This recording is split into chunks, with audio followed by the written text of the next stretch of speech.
할렐루야. 네, 오늘도 예배로 하루를 시작하시는 우리 모든 성도님들께 하나님께서 주시는 은혜와 평안이 가득하시기를 주님의 이름으로 축복합니다. 우리가 전도서의 말씀을 살펴보고 있는데요. 이 전도서는 솔로몬 왕이 그 노년에 지은 책이죠. 그러니까 노년에 지은, 그러니까 쓰기 시작했으니까 이 11장쯤 되면 더 이제 시간이 지났겠죠. 그러니까 말년에, 거의 인생의 말년에 쓴 책이고 또 그 장이라고 볼 수 있겠습니다. 이 전도서에는 그 한 가지 기조가 흐릅니다. 이 전체 1장부터 12장까지 한 가지 기조가 흐르는데 무엇이죠? 헛되고 헛되니 모든 것이 헛되도다. 이 기조가 1장부터 11장까지 펼쳐져 있어요. 우리가 잘 알다시피 솔로몬 왕이 얼마나 그 부귀와 영화를 누렸던 사람입니까? 이스라엘 왕들 중에서 아버지 다윗 왕보다 더한 부를 누렸던 사람이 바로 이 솔로몬 왕이에요. 그 솔로몬 왕이 인생의 말년에 자신의 모든 것을 그 기록하는 이 책에서 이야기하는 한 문장이 헛되고 헛되며 헛되고 헛되니 모든 것이 헛되도다. 인생은 헛되다라는 것을 이야기하고 있는 것입니다. 그러면서 이제 11장에까지 와서는 7장부터 한 11장, 12장 여기의 말씀은 어떻게 하면 그러면 그 헛된 인생을 우리가 의미 있게 살 수 있을 것인가? 우리의 인생을 의미 있게 만드는 것은 무엇인가를 하나하나 이야기를 하고 있는데 오늘 11장 앞부분에서 이야기하는 것은 무엇입니까? 우리의 것을 나누라라는 것입니다. 1절, 2절 말씀 우리 함께 볼 텐데요. 시작. 너는 내 떡을 물 위에 던져라. 여러 날 후에 도로 찾으리라. 7에게나 8에게 나눠줄지어다. 무슨 재앙이 땅에 임하였는지 내가 알지 못함이니라. 아멘. 이렇게 기록하고 있는데 이 말씀이 약간 그 해석의 여지가 있습니다. 어떤 성경 번역본에서는 이 말씀을 어떻게 번역하고 있냐면 표준 세번역이나 세번역에서는 내 돈을 해상무역에 힘써라. 그러면 내가 도로 찾을 것이다. 이렇게 해석하는 해석도 있어요. 그래서 이것은 이제 가진 것들을 무역을 해서 혹은 투자를 해서 더 수익을 벌어들여라. 이렇게 해석을 하는 해석이 있고 가장 전통적인 해석은 네가 가진 것들을 나누어라. 그러면 재앙의 때에 무슨 일이 일어날 때 너를 돕는 손길이 나타날 것이다. 이렇게 해석하는 두 가지 해석이 있습니다. 저는 전통적인 해석이 조금 더 성경적인 것 같아요. 갑자기 솔로몬이 그 헛되고 헛되며 헛되고 헛되니 모든 것이 헛되도다라는 기조의 말씀을 하다가 무역을 해라, 투자를 해라. 그러면 막 그 수익이 올 것이다. 이렇게 이야기하는 건 약간 그 기조에서 맞지 않잖아요. 그런데 이것을 구제의 관점으로 본다라고 한다면 하나님께서 너에게 주신 것들을 너희가 나눌 때에 내가 할 수 있는 만큼 7에게나 8에게나 라는 표현은 그 유대인들의 관점에서 한 사람이 다른 사람을 도울 수 있는 최대의 숫자가 7 혹은 8이라고 해요. 그렇게 생각한다고 합니다. 그러니까 7에나 8의 삶을 도와주어라. 그렇게 해석하는 것이 저는 더 성경적이라고 생각을 합니다. 그리고 너는 내 떡을 물 위에 던져라.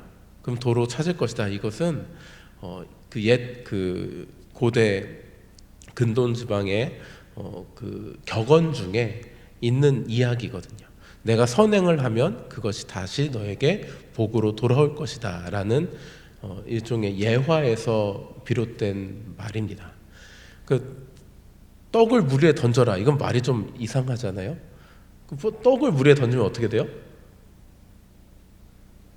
다 풀어져 버리고 그냥 의미 없게 되는 것처럼 보이잖아요. 그런데 내 떡을 물 위에 던졌을 때 그 던져진 떡을 동식물들이 먹을 수도 있고 그 밑에 하류에서 살아가던 사람들이 그 떡을 발견해서 자신의 삶을 영위할 수도 있다. 이런 취지의 격언이 있다고 해요. 그러니까 그 격언에서 나온 말인 것입니다. 우리가 삶을 살아갈 때 우리는 우리의 것을 이렇게 아둥바둥 지고 살아가려고 하잖아요. 사실 별로 없어요. 솔직히 여기서 막 굉장히 뭐 이재용 회장님처럼 기업 부자 안 계시잖아요. 막 엄청나게 막 수십억 수백억씩 집에 쌓아놓고 계신 분 안 계시잖아요.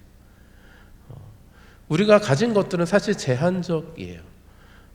가지고 있는 물질들이라는 것이 어떻게 보면 하루아침에 사라질지도 모르는, 우리에게 무슨 일이 일어난다고 하면 그것들을 감당하느라 순식간에 사라질지도 모르는 사실 보잘것없는 것들이에요.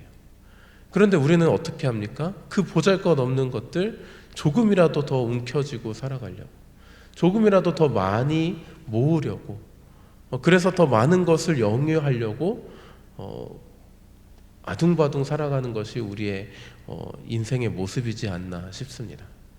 그런데 오늘 솔로몬 왕, 정말 수많은 부귀와 영화를 누렸던, 그 시대의 어떤 왕들보다 더 많은 재물을 가졌다라고 평가받고 있는 그 솔로몬 왕이 그런 물질들은 다 필요 없는 것들이다. 그런 것들을 나눌 때에 오히려 너의 삶이 의미가 있어지는 것이다 라고 이야기하고 있는 것입니다. 3절 말씀 보면 구름의 피가 가득하면 땅에 쏟아지며 나무가 나무로나 북으로나 쓰러지면 그 쓰러진 곳에 그냥 있으리라. 나무가 한번 쓰러지면 어떻게 돼요? 그냥 그 자리에 있죠. 이게 갑자기 다시 일어나가지고 동쪽으로 쓰러졌던 게 나는 서쪽으로 쓰러지고 싶어, 그래서 일어났다가 다시 서쪽으로 쓰러지고, 이런 일은 없잖아요. 한번 일이 일어나면 그 일은 그저 일어난다라는 거예요.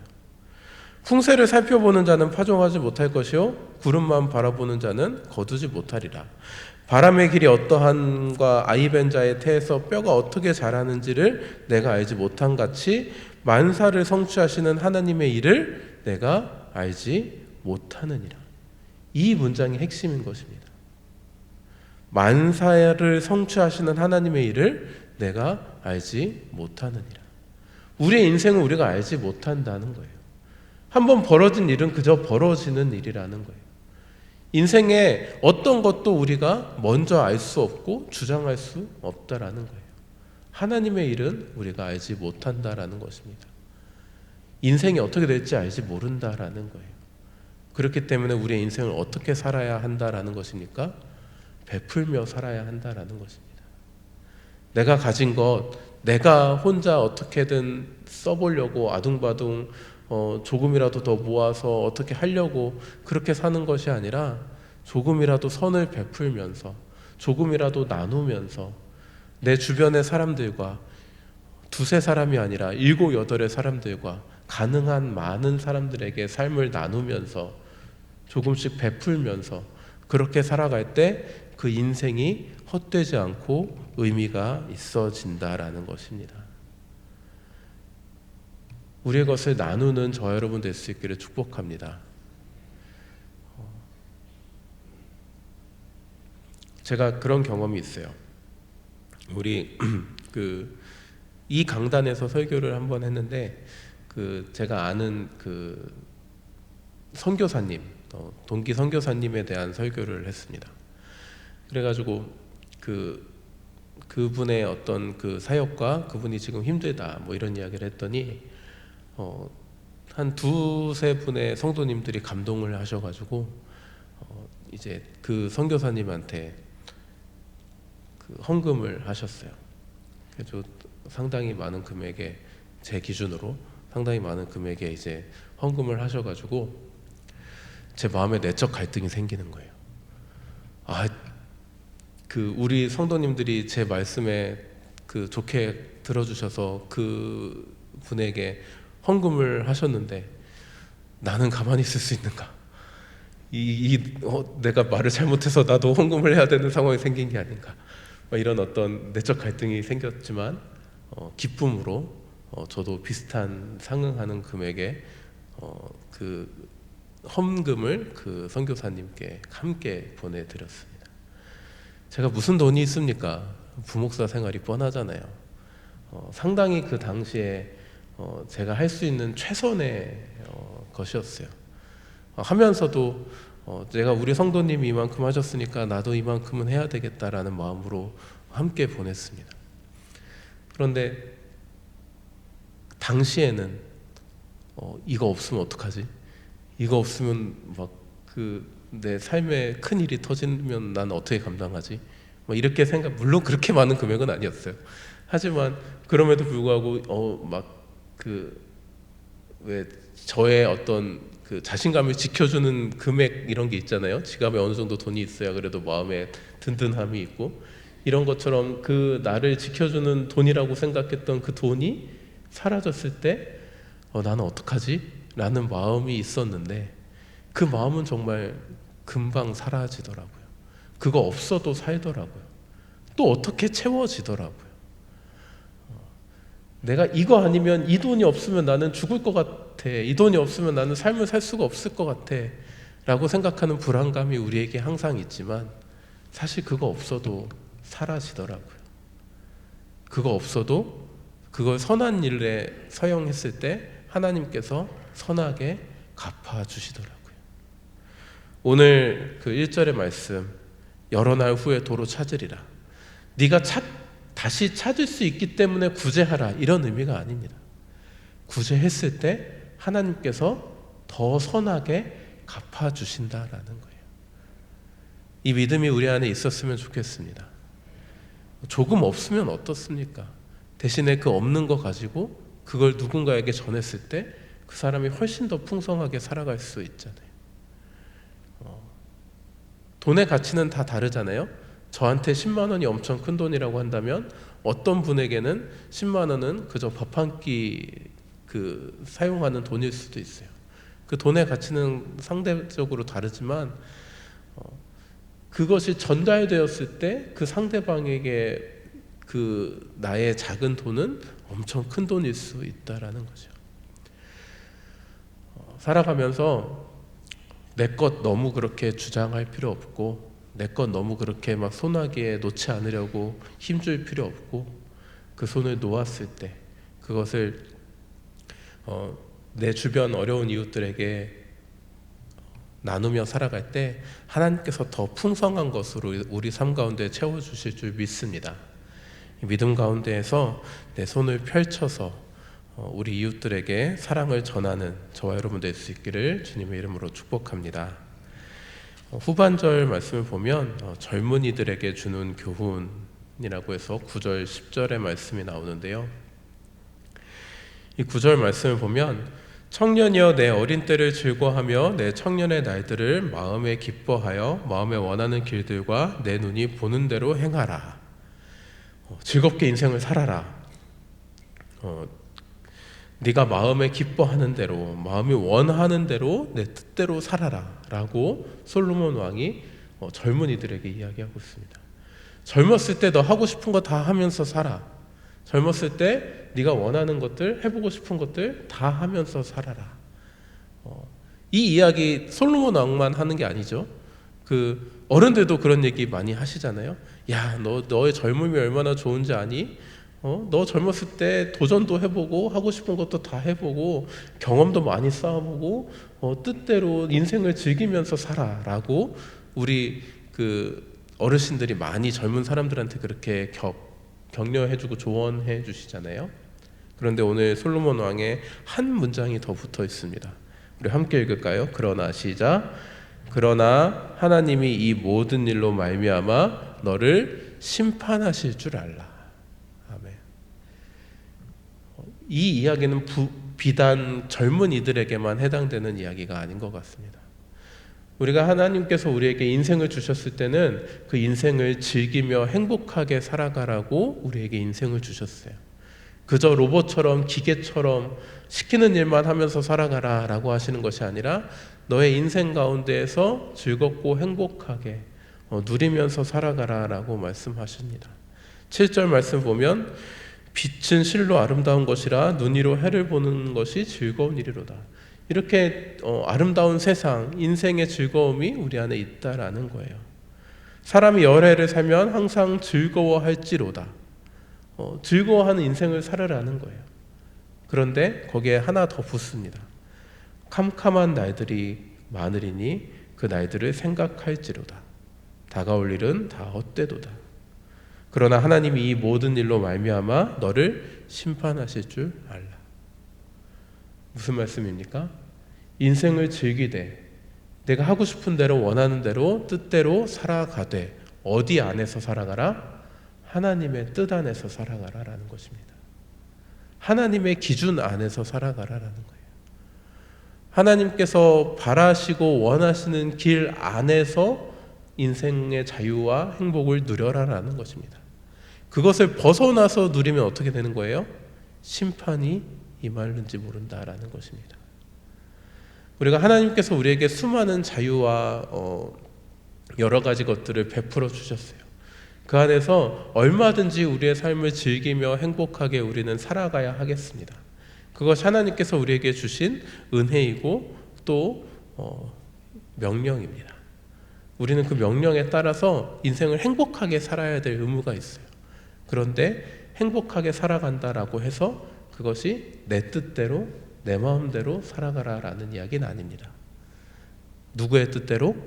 하나님의 뜻대로, 하나님의 기준 안에서, 하나님께서 바라시고 원하시는 뜻 안에서 행복하고 즐겁게 살아가야 하는 것이죠. 막 인생을 방종하면서 저게 즐겁다, 저 일이 즐겁다고 해서 우리 다 같이 마약합시다. 맞는 일입니까? 아니죠. 큰일 나잖아요. 어떤 기준이라는 것이 있어야 되잖아요. 그 기준이 무엇이라는 거예요? 하나님이라는 것입니다. 우리가 하나님의 뜻을 기준으로 삼아 살아야 한다라는 것이에요. 우리가 그 사회생활에서도 법이라는 기준 안에서 살아가듯이 우리의 인생을 살아갈 때 하나님이라는 기준 안에서, 하나님의 뜻이라는 기준 안에서 우리가 살아가야 한다라는 것입니다. 우리의 인생은 짧고 덧없고 금방 흘러가게 됩니다.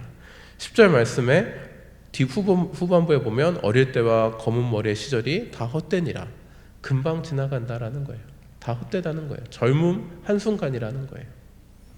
인생도 한순간이잖아요. 그런데 그 한순간의 인생을 우리가 뜻있게, 그저 헛된 것으로 살아가는 것이 아니라 뜻있게, 의미있게 살아가는 방법 무엇입니까? 첫째, 남을 도우며 구제하며 살아가는 것. 둘째, 하나님의 뜻 안에서 살아가는 것. 그것이 바로 우리의 삶을 의미 있게 만드는 일이라고 오늘 솔로몬 왕은 이야기하고 있는 것입니다. 이 뜻대로 살아가는 저와 여러분 될 수 있기를 축복합니다. 가진 것 조금 베풀면서 살아가시면 좋겠습니다. 하나님의 뜻 안에서 즐겁게 행복하게 살아가시면 좋겠습니다. 그래야 할 때 우리의 인생이 하나님 앞에 아름다운 인생이 될 줄 믿습니다. 함께 기도하겠습니다. 사랑의 하나님 아버지, 오늘 말씀을 통해서 우리가 가진 것들을 나누며 구제하며 살아갈 때 우리의 인생이 조금 더 의미 있어짐을 깨닫습니다. 그리고 하나님의 기준 안에서, 하나님의 뜻 안에서 우리의 인생을 즐겁고 행복하게 살아갈 때 또 우리의 인생의 의미가 있어짐을 다시 한번 깨닫습니다. 주님, 우리가 주신 말씀대로 살아가게 하여 주시옵소서.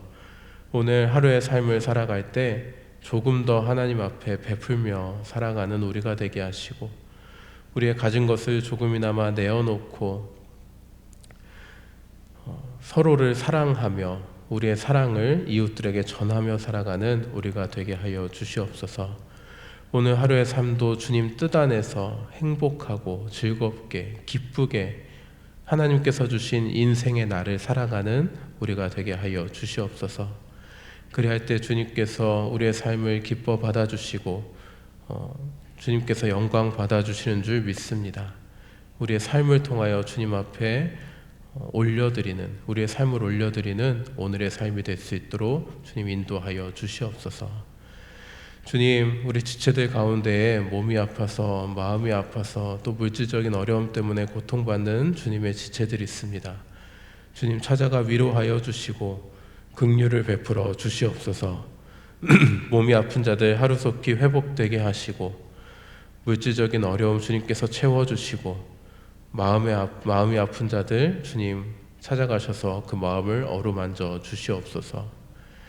귀한 예물을 올려드리는 손길이 있습니다. 주님께서 받아주시고 바라고 원하는 기도 제목들 다 들어주시고 하늘의 신령한 복과 땅의 기름진 것으로 그 삶 가운데 주님 가득 채워 주시옵소서. 담임 목사님 먼 길 출타 중에 계십니다. 주님 돌아오는 길 안전하게 지켜보호하여 주시고 그 사역 가운데에 주님께서 기름 부어 주시옵소서. 오늘의 삶을 주님께 내어놓습니다. 주님께 바쳐 올려드립니다. 주님 우리의 삶을 받아주시고 역사하여 주시옵소서. 감사합니다. 예수님의 이름으로 기도드립니다. 아멘.